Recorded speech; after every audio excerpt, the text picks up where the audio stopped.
showing up? Be honest with yourself. Was it the little girl who daddy walked out and got another family and made you feel like you weren't good enough?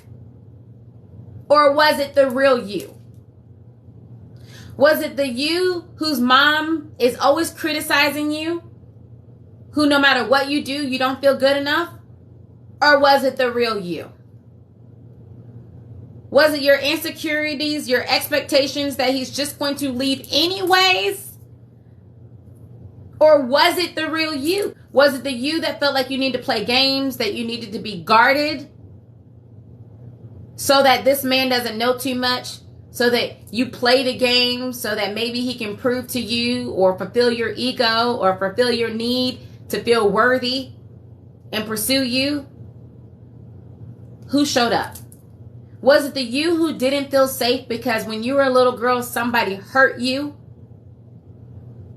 Or was it you? Who showed up?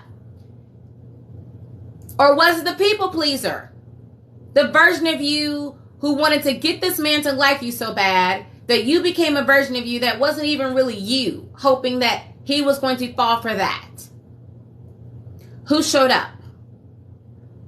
Because that person that showed up is the person that's unfolding your love experiences. It's so crazy. When I'm looking at these celebrities and I'm seeing them enter into their relationships, right? When I'm seeing these partnerships, and it's so interesting. You throw me out a celebrity couple, I can tell you how long they're going to last. I know if they're going to last or if they're not, because I can see what their love blocks are. I can see what it is that they're entering into their relationship with. If you have had a hard time attracting a healthy relationship for longer than 3 months, ma'am, then that means that you have love blocks. And in the process of struggling against those love blocks, trying to have the love that you really want, you are losing more and more of yourself. What I'm trying to help you guys to understand is that when people are entering into a relationship with a love block, the relationship is already ended. The end of the relationship has already written itself.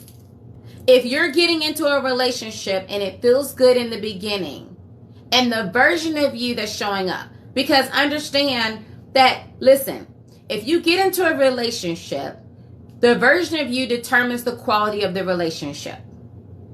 How many of you guys understand that? The version of you that enters into the relationship determines the quality of the relationship. The version of you determines the quality of the relationship. Okay? Now, it's so interesting. You guys please don't start throwing out your psychic hooks, because it drains me. But there's somebody who's a Sagittarius and you're talking to somebody right now, and if you get into a relationship with him, ma'am, that relationship is going to be a nightmare. Don't do it. Don't pass go. Okay? Don't do it. You know what I'm talking about, because you felt the feeling. You know what I'm talking about. You already are questioning yourself about if it's going to work with this man, and then you're still trying to move full steam ahead because you don't want to be by yourself for the holidays. Ma'am, sit down and clock out. Okay? I'm telling you, do not. It's so interesting. I had a client that came to me, and this woman is very successful, right? She was a very successful developer, did a lot of successful businesses. And she came to me, she got a reading and a coaching session. And I said, you're dating this man in another state. And I said, however, he is not with you exclusively. This man is in a serious committed relationship / married. He's living with somebody, is what I told her. And she was like, I don't believe that. Like, we're on the phone all the time. I went to go see him. I said, ma'am, ask for the truth. Like, ask spirit to show you the truth, because I'm telling you what I see. This man is cheating on you. Like, he is living with somebody. He's not all the way into you. It is what it is. So she tells him the next day that she spoke to somebody. She said I was psychic. I don't like being called a psychic. And she said that I saw that he was cheating on her, and he swore up and down, no, I'm not cheating. That's crazy.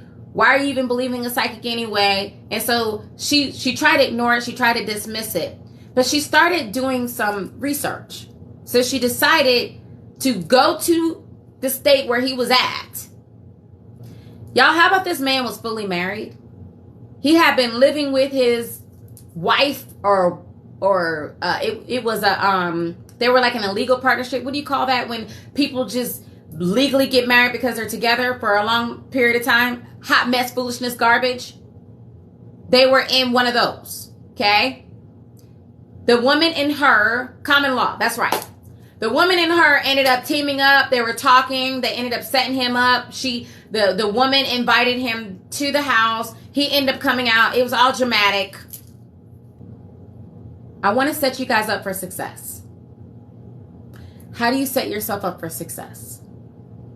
The first thing is understand that no matter what you've been through, no matter how many times you have had your heart broken, you have a soulmate. You have a soulmate. You have multiple soulmates. That's the first thing.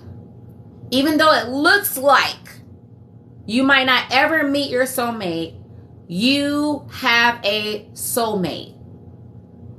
Now, here's what we're dealing with. Energetically, this is what we're dealing with. And this is why it seems like you may never meet him. This is why it seems like it's so difficult. The reason why is because the noise is so loud. The noise is so loud. The noise telling you that you're not good enough the way you are. That you have to be skinnier. That you have to look a certain way. That you have to be a certain way. The noise is so loud. The noise in your head telling you that you're not good enough. If my dad couldn't love me enough to stay, if my mom could never love me and tell me that she loved me, if the people that was around me couldn't see that I was hurting when somebody hurt me, then how am I enough? The noise in your head saying that I am not enough is too loud. The noise of society telling you that you have to act like a man, date like a man, think like a man is too loud. All of the advice, the relationship advice from people who love life is not an example of what you want them to be. It's too loud. So you're so distracted, turning around in a circle, going absolutely nowhere, doing things that simply does not work for your highest benefit and your highest good because it's not in alignment. So what do you need to do in order to get in alignment? The first thing you got to do is you got to understand that there is a science to attraction. When you understand that there's biochemically, there's a certain way that we attract each other.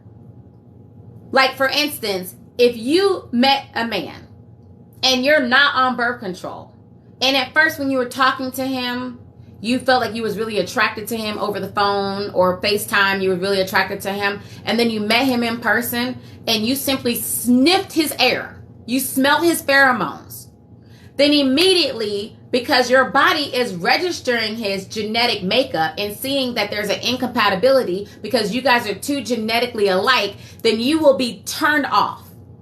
And he can do the same thing for you. You won't even know why you're turned off. He won't even know why he's turned off. He's turned off simply because genetically you guys are incompatible. So many women are on birth control, so they're entering into the relationship blind with a tool that allows you to be able to determine is there compatibility. If you don't believe me, go look it up. Same thing happens when you kiss. Same thing can happen when you have sex. Same thing. That one thing. Which means that if you can get turned off just by smelling somebody, then why would you not be turned off based on behaviors that either turn him on or behaviors that turn him off. Women naturally do certain things that just in our nature as women that automatically turn a man off from his attraction signal for you. And then if you add into the mix being insecure, if you add into the mix not feeling good enough, and it doesn't matter how successful you are. It doesn't matter how confident you seem to your friend. As a matter of fact, think about your most confident friend. Think about the woman who's the boss babe. Think about the woman who's making it happen, who seems like she has it all together, who seems like she has all the things. And I will show you a woman who has overachieved because of trauma.